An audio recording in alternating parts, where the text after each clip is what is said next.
السلام علیکم، اردو کی تازہ ترین خبروں کے ساتھ میں ہوں ہنا۔ Headlines. پورے پاکستان میں کل یوم یکجہتی فلسطین منایا جائے گا۔ وزیر اعظم کے معاون خصوصی علامہ طاہر اشرفی کا کہنا ہے کہ کل پورے پاکستان میں یوم یکجہتی فلسطین منایا جائے گا۔ حکومت پاکستان اور عوام فلسطینی بھائیوں کے ساتھ ہیں۔ ان کو خوف ہے ہم کامیاب ہو گئے تو ان کی سیاسی موت ہو جائے گی۔ وزیر اعظم عمران خان کا کہنا ہے کہ مافیا ہمیں ناکام نہیں کر سکتا، انہیں خوف ہے کہ ہم کامیاب ہو گئے تو ان کی سیاسی موت ہو جائے گی۔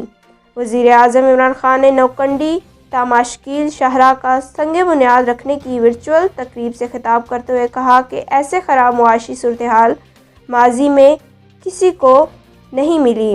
ہم نے پہلا سال معیشت کو درست کرنے میں نکال دیا، دوسرا سال کرونا آ گیا، ہم نے عوام کا خیال رکھا اور معیشت کو بھی بہتر کیا ہے۔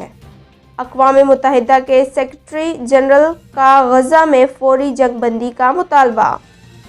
اقوام متحدہ کے سیکرٹری جنرل انتونیو گوتریس نے غزہ میں فوری جنگ بندی کا مطالبہ کرتے ہوئے کہا کہ مغربی کنارے میں جاری تشدد کو روکنا ہوگا۔ اسرائیل اور فلسطین کے درمیان تنازع کو نظر انداز نہیں کیا جا سکتا۔ پنجاب میں ملازمین کے لیے بڑی خوشخبری۔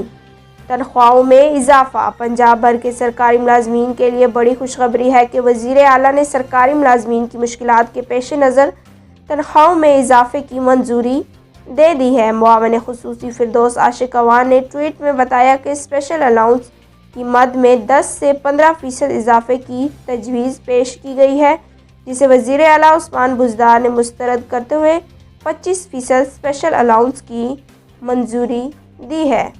کورونا پابندیاں۔ محکمہ داخلہ خیبر پختونخوا نے نیا حکم نامہ جاری کر دیا۔ محکمہ داخلہ خیبر پختونخوا نے کاروباری سرگرمیوں اور مارکیٹ سے متعلق نیا حکم نامہ جاری کیا ہے۔ محکمہ خیبر پختونخوا کا کہنا ہے کہ کاروباری سرگرمیاں اور مارکیٹس رات 8 بجے بند ہوں گی۔ کاروباری سرگرمیاں مارکیٹس ہفتے میں 2 دن مکمل بند رہیں گی۔ نواز شریف کی جائیداد کی نیلامی کا عمل مکمل۔ سابق وزیر اعظم میاں نواز شریف کی جائیداد کی نیلامی کا عمل مکمل کر لیا گیا۔ 1 کروڑ 1 لاکھ فی ایکڑ کے حساب سے محمد بھٹو نے سب سے زیادہ بولی دی۔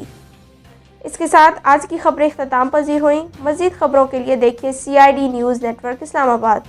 محترم ویورز، اگر آپ ہمارے چینل پر نئے ہیں، ہمارا چینل سبسکرائب نہیں کیا تو ہمارے چینل کو سبسکرائب کریں، لائک کریں، شیئر کریں اور ہمیں فیس بک پہ فالو کرنا نہ بھولیے گا۔